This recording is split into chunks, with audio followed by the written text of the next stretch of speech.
যখন তুমি নিজের রক্তের মানুষের দ্বারা কষ্ট পাবে, তখন তুমি একবার নবী ইউসুফ আলাইহিস সালামের কথা মনে করো। তিনি কিভাবে নিজের ভাইয়ের দ্বারা প্রতারিত হয়েছিল। যখন তোমার বাবা মা না বুঝে তোমার বিরুদ্ধাচরণ করে, তখন নবী ইব্রাহিম আলাইহিস সালামের কথা মনে করো। তার বাবা তাকে আগুনে নিক্ষেপ করায় ভূমিকা রেখেছিল। যখন তুমি সমস্যা থেকে পরিত্রাণের জন্য কোনো পথ পাবে না, তখন ইউনুস আলাইহিস সালামের কথা ভেবো। তিনি কতটা সময় তিমি মাছের পেটে আটকা পড়েছিল।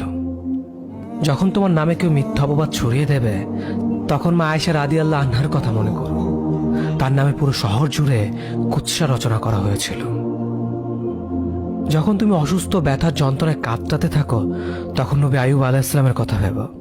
তিনি ভয়ঙ্কর এক ভাইরাসজনিত রোগে আক্রান্ত হয়ে তোমার থেকে বেশি কষ্ট পেয়েছিল।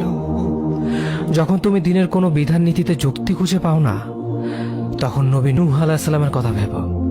তিনি কোনো প্রশ্ন ছাড়াই মরুভূমিতে নৌকা তৈরি করেছিল।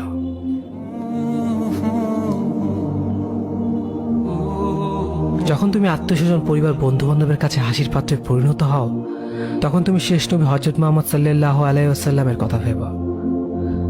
রাসূল সাল্লাল্লাহু আলাইহি ওয়াসাল্লাম বলেছিলেন, সবচেয়ে বড় পরীক্ষা দিয়েই সব থেকে বড় পুরস্কার আসে। যখন আল্লাহ কাউকে ভালোবাসেন, তখন তাকে পরীক্ষা করেন, এবং যে এই পরীক্ষাগুলো মেনে নেয়, সে আল্লাহর সন্তুষ্টি অর্জন করে। আর যে অভিযোগ করে, সে তার ক্রোধের পাত্র হয়।